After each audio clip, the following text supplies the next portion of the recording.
Welcome back to the Make Time for Success podcast. This is episode number 74. The conversations about diversity, equity, and inclusion seem to be more frequent and now are a familiar part of both our business and general culture. But how are actual changes and improvements in individual and group behavior going to be made? My special guest, Christina Blacken, has made a career for herself of looking at this very important question. She has chosen a tool to do her work, and that tool is called narrative intelligence. She's going to teach us all about narrative intelligence inside this episode. Her own childhood and childhood surroundings sharpened her knowledge for story and how stories influence people's thoughts and behavior. You're going to hear how Christina expertly trains other people to be more aware of the stories that have influenced them and the cultures and policies they operate in, and to be more conscious about how they use their own personal influence. Christina Blacken is a public speaker, performer, and founder of The New Quo, which is spelled Quo. The New Quo is a leadership development and equity consultancy. She helps leaders identify the psychological impact of historical, cultural, and personal narratives on beliefs, bias, and behaviors to improve their bias recognition, as well as providing them with leadership tools to create more inclusive and equitable communication, goal setting, decision making, and relationship building skills. Her work is literally game changing, and she herself is a brilliant speaker and change maker. I can't wait for you to meet her, and I can't wait for you to listen to this episode. Let's go listen to it now.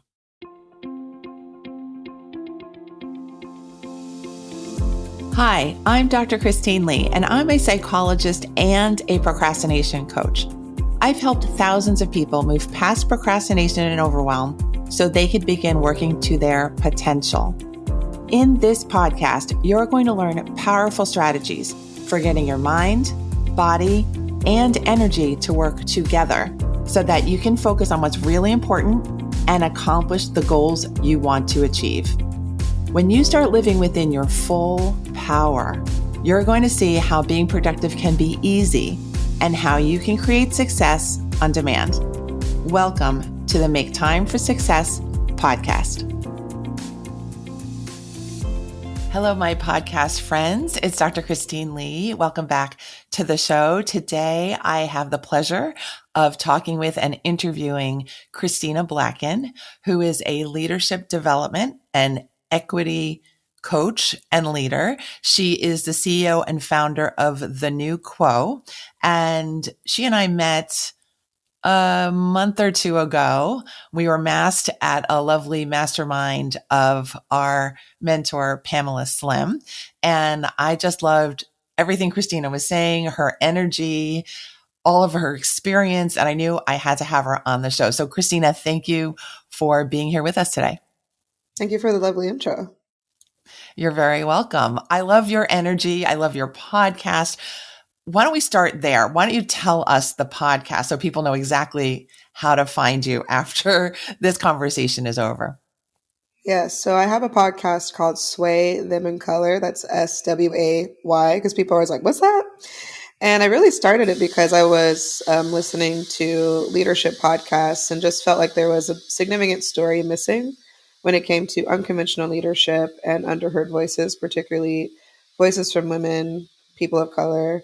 And really the focus of it is just personal and professional acts of courage and the lessons, the leadership lessons in those acts of courage. So I'm always excited to talk about those stories and to showcase people who've taken a risk and gone against the status quo. Okay, I love it.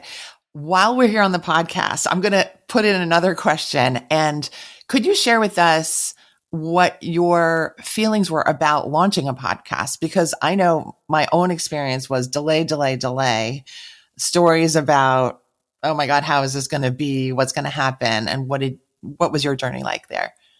I had a similar situation. I never wanted to be a podcaster, and I actually hadn't even listened to that many podcasts before I had started my own. But I would talk to people about the things I care about, the stuff I work on, equity, leadership, creating new business models. And people were like, have you thought about doing a podcast? It'd be great if you did a podcast. You have a cool voice for podcasting. And I was like, well, if I've had this many people tell me that I would do well in this podcast, I should just listen and try it out. So I originally just started it based off of a pain point of not finding the kinds of stories that I wanted to hear. And I did everything myself, from finding the guests, editing the audio, making songs. I was doing the most. It was like having a restaurant and being the chef, maitre d', the person who's like designed the restaurant and built it. It was doing a lot. But it was a great experience because it helped me to overcome internalized fears that I had around my own voice, what it sounds like. I always had a little bit of hesitancy of the raspiness of it and sort of the tone of it. And then as I started to get feedback, I realized that a lot of those internalized fears didn't matter. And the impact of the message and the things I was trying to share and say, especially when it comes to unconventional leadership, was worth the risk of the internalized fears that I had. I had sex educators, I had a shaman on the show, really unconventional and interesting people who are extremely wise, who have incredible stories to tell and lessons to share, who typically wouldn't have a platform or get access to a platform around leadership. Love it. I'm so glad you got over your own internal stories about that and thoughts about your voice. I think probably every podcaster, almost every podcaster has some sort of neurotic thought about their voice. And then you find that, wow, this is what using your voice actually feels like. And I want to point out what Christina said. She said she developed a podcast out of a pain point. And I just want to send that to our listeners, because if you're feeling a pain point, know that you can create something to heal that, to solve that, to address that. And there's room for you. So thank you, Christina. I love that, especially because so many of the things I've created in my life have always started from a pain point or a block or a barrier. I guess that might be my source of creation and innovation, is when I see injustice, or if I'm told I can't do something, and then I feel like compelled to make a solution or to find a way. And so a lot of the things I've created in my life, from my business to the podcast, was motivated by that. Yes, yes, absolutely. Problems can be our biggest instructors, I think, too. So I jumped in with the podcast. Can we step backwards and talk about your personal journey, things that were important about your life, your upbringing, your experiences that have brought you to the woman you are today? Well, in 1987, there was a young woman who came into this world. Myself, I was originally born in Utah, and my family was part of the Great Migration. They moved from the south of the United States across the country and didn't land in any metropolitan cool area. They landed in Utah. I was like, why? There was Chicago on the way. Like, why Utah? But it was because there was a lot of job opportunities, particularly because of the train, and it was just affordable and less volatile as the South was at that time, which is in the 50s and 60s. And when they settled down, I really discovered an experience of what I called being an extreme minority. So not only were we racial minorities, because a majority of the population still to this day was white, and I'm a Black woman, it was also really an extreme minority experience when it came to religion and also when it came to politics. So I was always sort of on the outside of these groups. And I discovered that story was a big part of how people were ingesting different cultures and identities that they maybe never interacted with. And those stories that they would pick up from school or religious institutions or what they saw on TV was then submitted into practices and laws. So watching that process was really fascinating to me. I'm like, how does story affect our beliefs and behaviors? This is so strange. And I became fascinated with story as a kid. So fast forward, I was in Utah till I was 18. Then I came out to New York State to go to Cornell University for college. I got in, got a one-way ticket that my church at the time paid for, because we couldn't afford my flight. Then I flew out with 2 suitcases with everything in it and decided to try Cornell University. And I studied policy analysis because I thought I was going to go into the law field. And when I graduated, I moved to New York City, and my first job was at a law firm. And I discovered that there was these internal stories around power, hierarchy, pecking order that meant more than the actual work and the outputs that we were creating, and that really bothered me. And then I went into the nonprofit space to see if I could use this passion of narrative and story to make a difference. And that's where I really first discovered you can create and construct narratives to influence people's thinking, to get them to change their behavior, to get them to support social causes they may not have a personal connection to. And I was so excited about that. And from there, I really discovered this passion for narrative as a tool for behavior change. and started to build out my own frameworks and do research. And that's really where the foundation of the new quote began, because I was like, people understand story when it comes to entertainment or sales or marketing, but they don't understand how story affects them as people, affects their development or their beliefs or their behaviors, and how you can become a better storyteller so you can more effectively connect with people who are not like yourself. And so from those insights, I built frameworks and workshops and now have a training company that's focused on equity and leadership with narrative intelligence as this tool for helping people to create more equity in their business practices, in their communications, and their decision making as leaders. Okay. So I'm going to ask for some examples for stories that you picked up on that maybe other people were just wholesale buying and not understanding the influence on them as people and using those stories against other people unconsciously, not knowing the impact that they were having by not challenging the narrative that they were holding with this particular story. I love that. I'll give two examples. So the first one I can give is a pretty recent one, which is the idea there's a dominant cultural story that we see, particularly in magazines and when there's discussions around beauty and professionalism, that straight hair is the norm. And if you don't have straight hair, you're not professional, you're not as attractive. And it's indirect stories because we celebrate people who look a specific way and we talk about beauty in a very limited frame.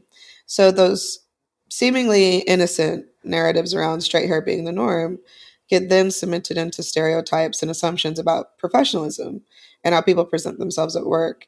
And that then leads to measurable outcomes and behaviors. So in the last 2 years, I've seen a number of stories and research statistics around people being fired from jobs because they have kinky hair or locks or braids. There was a pretty viral story, I think it was last year, where an individual was essentially removed from a sports team because they had locks. And many times it wasn't because of a health concern or some other reason. It's distinctly because it was seen as we don't allow you to present yourself this way.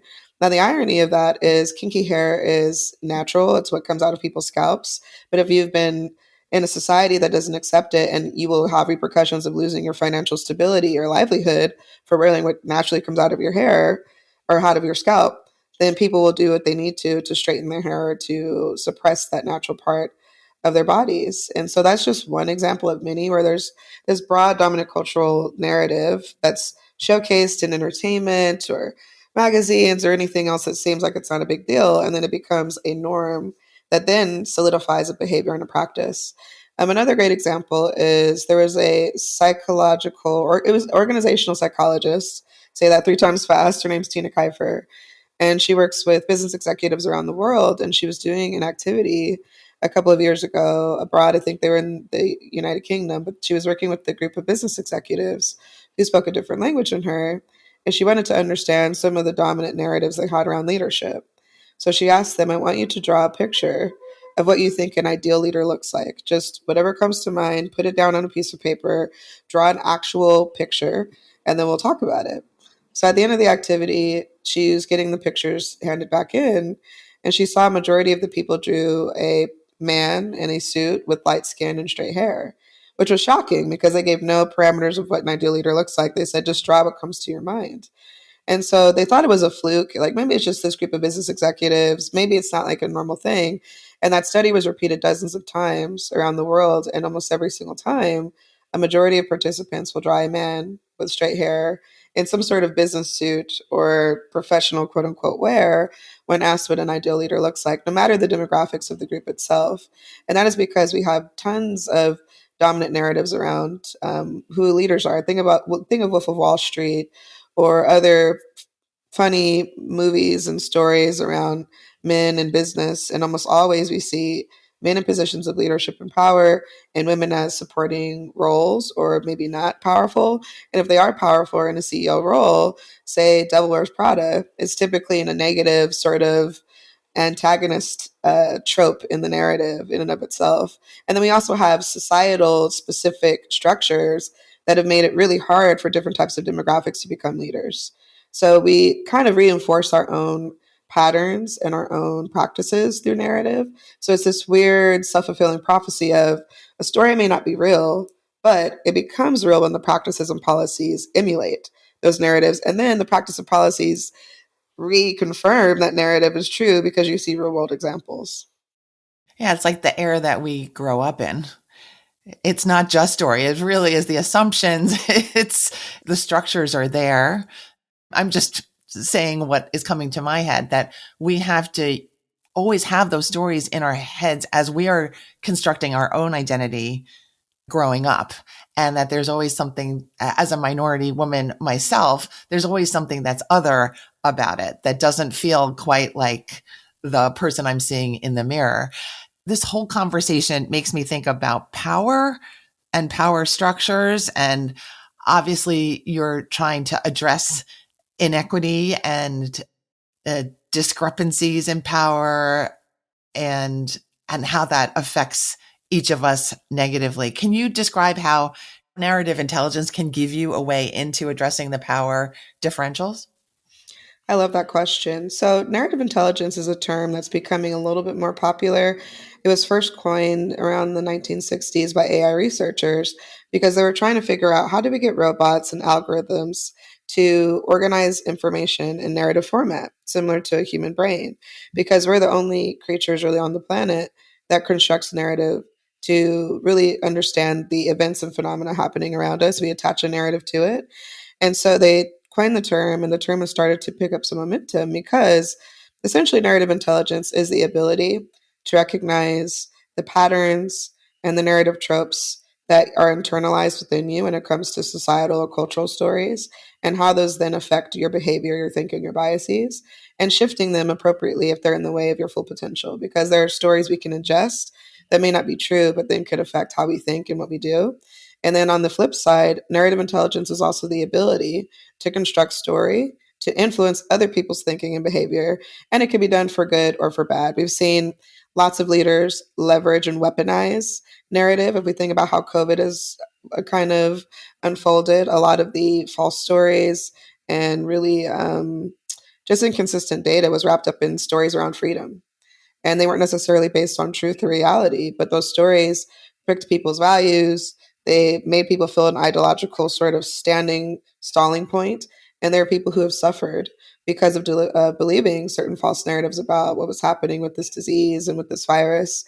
And so I think it's powerful because you can essentially change the trajectory of your own life, and you can change how other people are interacting with the world if you increase and improve your narrative intelligence. So it's your ability to recognize historical narrative, cultural narrative, personal narrative, and also using it for good, hopefully, not for bad, to influence people to change what they do and how they think. And I think most people understand this when they think of marketing. Marketing is essentially just really sophisticated narrative that it makes you feel a specific way, that it motivates you to hopefully buy something. And there's a ton of research and data that goes into color schemes, sound, humor, how to use metaphor, and different sorts of approaches to get people to buy something, to buy into an idea.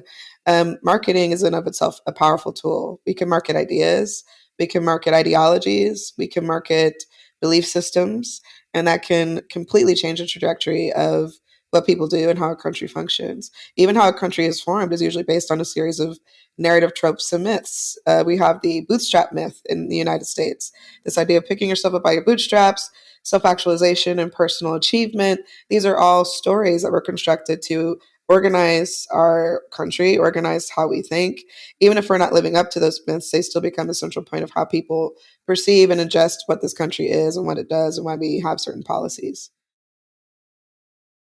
Wow.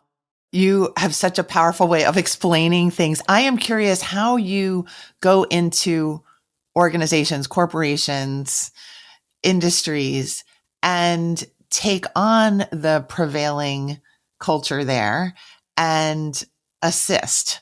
How do you start? How do you address people's resistance to seeing what they're doing, what they're participating in, what is harmful for the culture there, and get them to see their other options for stories that they can create for the future? Well, I do it through what I call a three-step change process. which is really the idea that change cannot occur unless you're aware, accountable, and have a plan of action. So we first start with awareness, which is the education of increasing your cultural competency, your historical knowledge, your cultural knowledge of why does the world exist as it does right now.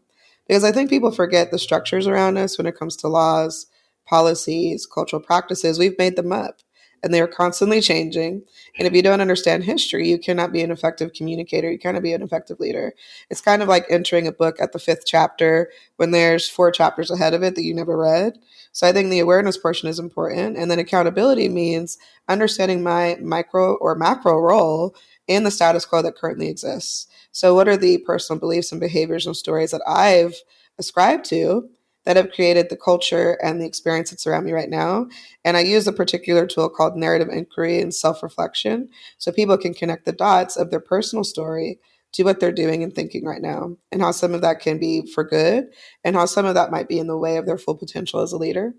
And then the last step is really after you're aware of the things around you and the problems that might be existing and you're accountable to them, we create a plan of action. So that plan of action could be best practices for healthy communication, best practices for nonviolent conflict resolution, best practices for empowering other people and developing their skills and being a transformational leader, and giving them accessible and measurable goals when it comes to equity in every area of their business, from recruitment to their production process. So I think it's both education, the psychology of why we do what we do and how biases can get in the way, and also tactical, tangible practices that can complement understanding the psychology, understanding how we think and how we relate to one another. And if you have one or the other, they're not effective unless they're together. It's like a peanut butter and jelly sandwich. You can't just have the peanut butter or just the jelly. You need both to have a delicious, wonderful sandwich. So I always say you need education and you need tactical solutions that complement that education.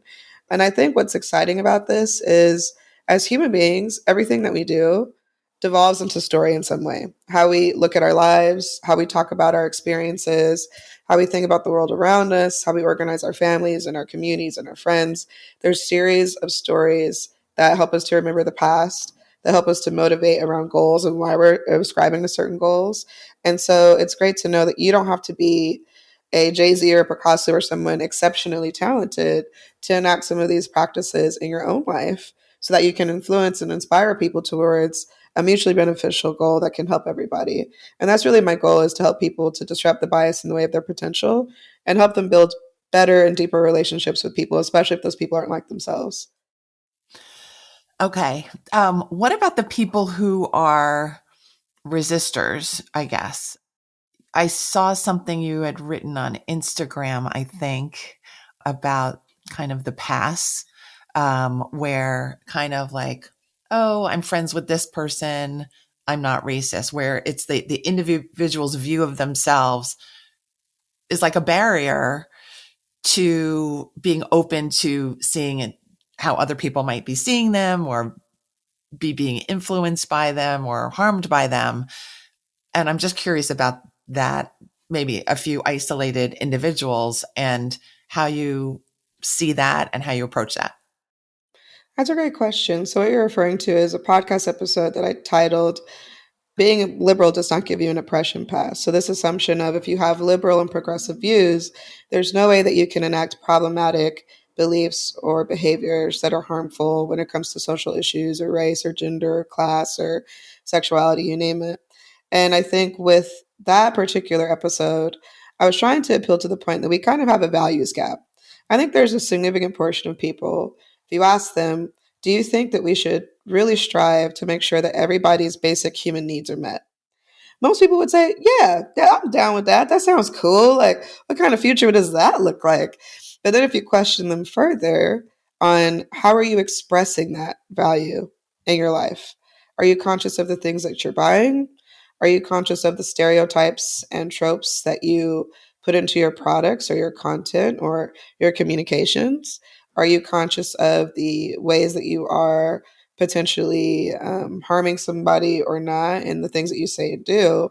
And then that starts to differentiate individuals when it comes to have equitable values and actually express and act out those values. So for me, it's helping people to see the gap because a lot of people have low self awareness. We live in a society where we're constantly distracted, we're constantly externally focused, and have very little time for self reflection and improving our own perception of ourselves and clarity of what we want outside of fear and scarcity.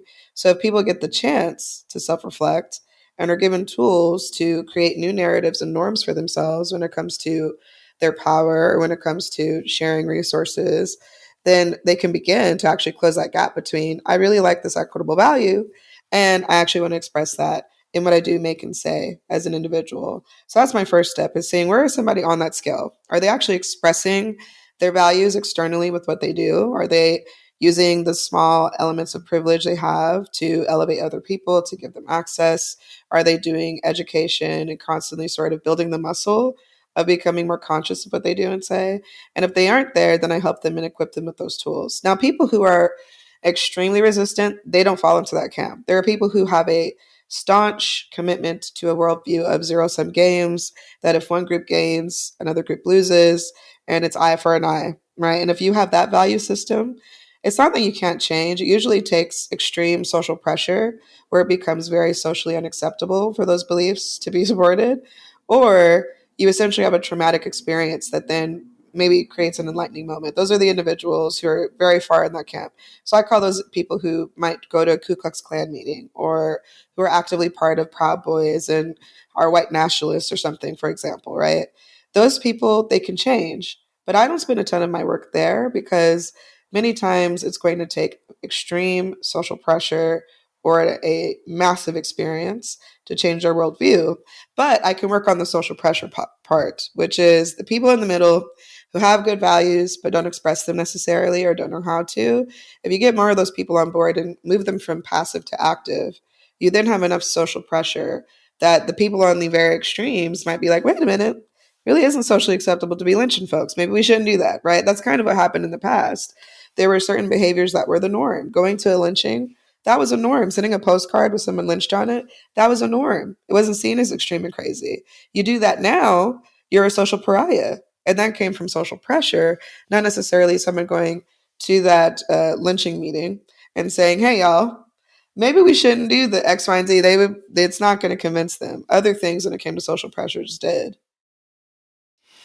Yeah, I just saw a post from Wait But Why about what you were describing, kind of, or maybe I'm going off on a tangent here, but how individuals think everybody around them is thinking exactly like them, and that prevents them from voicing their opinion when really everybody kind of has different ideas about things. So it sounds like what you're doing is you're creating the space so that the people in the middle who may not be actively using their privilege, using their power to help society as a whole, to help issues, improve issues of equity and address issues of equity. You're helping them to be more active and to be more conscious about their role. And I think that helps everybody to have their own light bulbs go off about what they're doing and what their power is, power for good. Exactly. May I would I? add too that social change has many different levers, and there isn't a silver bullet for it. But if you don't help people to see the cultural dominant narratives that have led to today, they can't be an effective social agent of change. So I think it's important for people to be able to recognize that's what that narrative intelligence is. What were the cultural, social, racial stories that led to right now? How did those stories create policy and practice? How did those stories affect the structures around us? And then when you equip people with that knowledge and that insight, they can feel more empowered to be like, wait a minute, the status quo is not easily explained away by personal character flaw or one person, one bad apple, right? Those are all also other myths that are used to dismiss valid conversations around social issues. And I think when you equip people with that, they become more powerful. Knowledge is power.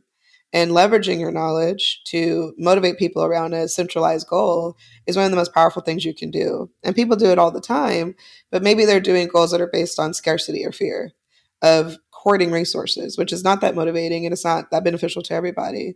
And I think once you switch people's relationship to power and switch their relationship to the types of goals they're setting, they can use in really small and big ways in their personal lives these tools to have deeper connection deeper achievement, and clearly more socially conscious impacts when it comes to leadership. Beautiful. Could you share some stories about how you've gone into an organization and completely opened up the culture and saw the health emerging from within the people that you were serving?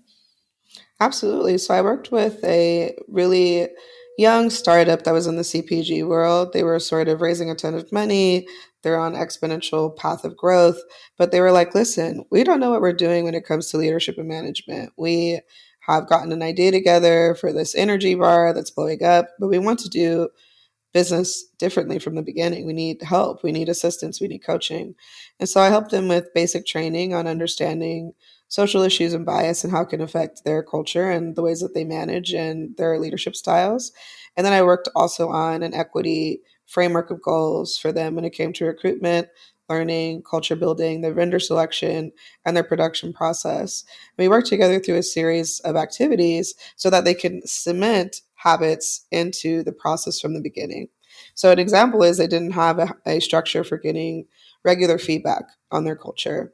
So, we established that so people could feel genuinely empowered to flag, hey, this is what's working and here's what's not working when it comes to our performance reviews or when it comes to people, how people are onboarded into the company. They have a better process of finding vendors who are not just friends or people who look like them, but actually pushing them to go outside of their comfort zone to find a variety of vendors and partners who they could collaborate with. And that came from the work that we did together.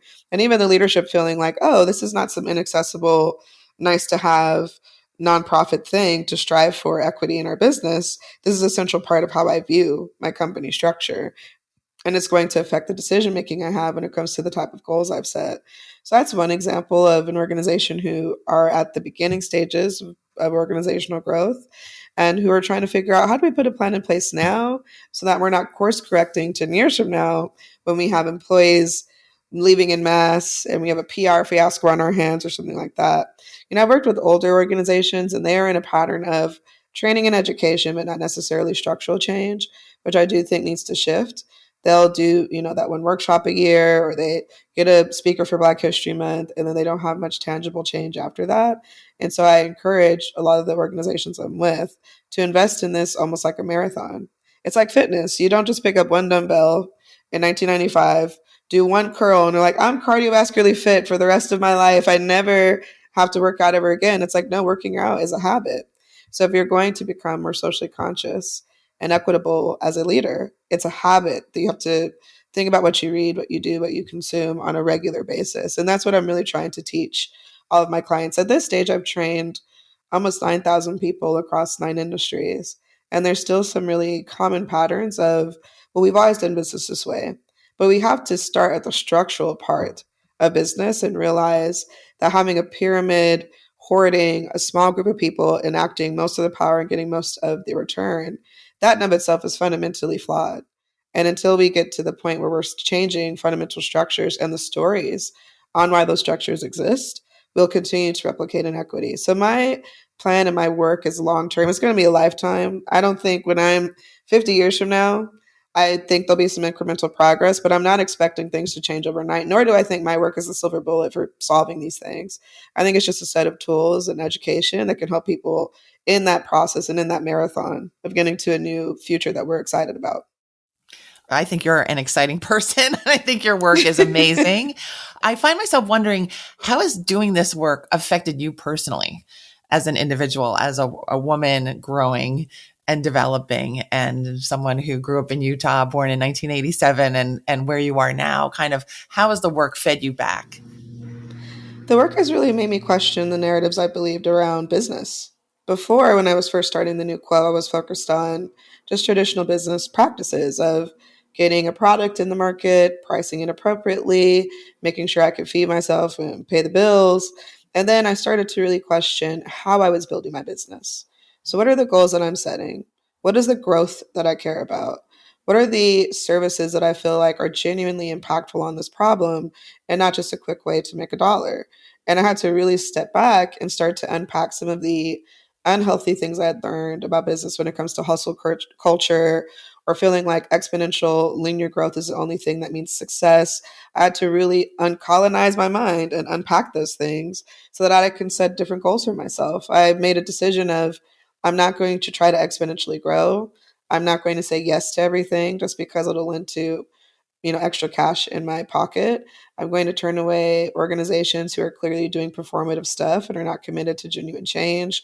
So that was a huge process of me excavating my own values and saying, how is it being put into practice in the business that I'm creating? And in the ways that I make sure that I'm extending those values into what I make. So it's not just me telling other people to do it, I'm also living it myself. A great example is I hired a virtual assistant who's worked with me in the last year.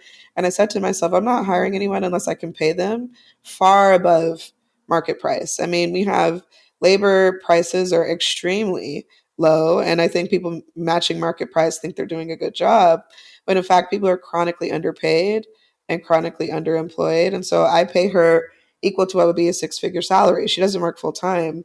She's working part time for me essentially, but it's still a much higher price than what people typically pay their virtual assistants. And for me, I was like, well, I don't ever want there to be a massive sea-wide gap between what I'm making and what this individual does if they're bringing impactful and useful work to the organization. I can't just exponentially benefit while she's taking pennies because I don't believe in that as a structure. So I've had to really sit down as an individual and as a business owner and see which different stories around capitalism and success and money that I no longer believe, and what are the new stories that I do, and how can I use that to then make structures that I feel good about. And that's been a continuous ongoing process. Does not stop, because there's some days I'm like, wait, do I want to do that, or is this actually making the change that I hope for, and what can I control, what can't I control. I think it's also made me realize that there is so many ways to expand the work that I didn't think of. I recently, for example, had someone reach out who used to work for NASA, and she now works for a foundation that's focused on space exploration and really making it accessible to the public. And she was like, I love your work around equity and narrative, and I think it would be great to have you in as a consultant to write a white paper about the future of space exploration and climate change and how we can make it more equitable and a beneficial thing to the planet. And I was like, oh, that's dope. That sounds amazing. I would love to do that. I've always been obsessed with space. My friends are like, you're crazy, because I told all my friends in 2052 there's going to be like this crazy moon thing that happens on my birthday. Put it in your calendars. And so it's just interesting to see how this work can be flexible and implemented in so many different unique ways across so many industries in ways that I had never expected and had never planned. And being open to that and adapting these tools for different unique equity problems is exciting to me as well and pushes me to grow as an individual. I love this. I'm obsessed with this moon idea. You've gotten Right? me. I want to be invited to that party. And I tell people, I'm like, moon party. I think it's like the closest the moon will be to the earth in my lifetime or something. I think that's okay. what it was. I was like, put it on your calendar, 2052, December 6th. And I literally had friends put it in their Google calendars. I'm like, Google Calendar probably won't even be around in 2052, but just put it in there just in case. Well, I love how your story is evolving, and you've already done so much, and you've got so much more to go and so many more dreams to fulfill. I can't wait to see where you go. So thank you for choosing to come onto my podcast and to sharing your voice, your beautiful voice on this show. I want to give you the space to talk about your white paper, the one that you already have for yourself, not the space one. Please mention that because it's fantastic and how our listeners can grab that. Absolutely. So I have a white paper about narrative intelligence as a tool for leaders, and it's titled Change the Status Quo Through Your Narrative Intelligence. You can find the paper at bit.ly.com/new quo paper, which is NEWQUOPAPER. And it's just a great read to dive into how story affects our brains, the science of it, how it affects what we do and what we say and how we think, and ultimately how we can use it as a tool for better understanding and for building more equitable practices as leaders. It's fantastic. And I will link that in our show notes for our listeners. Could you also describe how people can stay in touch with you, possibly work with you, just learn from you? They can go to thenewquo.com, and that has all of my life story. I have my podcast there, also all my services when it comes to training and online courses, facilitation and consulting. You can access me through the website. And you can also find me on Instagram at Christina Blacken or on Twitter at cblacken. Terrific. Any final words for our listeners in terms of being able to dive deeper into their own power? I would say if you want to change your outcomes, you have to change your stories that you believe. So, whatever internal stories you have about your worth, your abilities, the things that you think you can and cannot make, I want you to challenge those stories if they're just based in fear. I want you to make plans for the stories that might have real world structural barriers. And I want you to understand that whatever story that you believe will impact what you create and what you make. And it's one of your most powerful tools for changing your perspective and for changing the world around you. I'm overwhelmed with gratitude. Thank you so much for your beautiful words. That was the best thing you could have said. I believe absolutely the same, although I don't talk in the same story language. I do feel like we really need to be conscious about how we're approaching ourselves and our power. So let's go. Let's shoot for the moon. Let's enjoy this big life we are in. Thank you, Christina, for being here. Thank you for having me. Bye, everyone. We'll see you next week.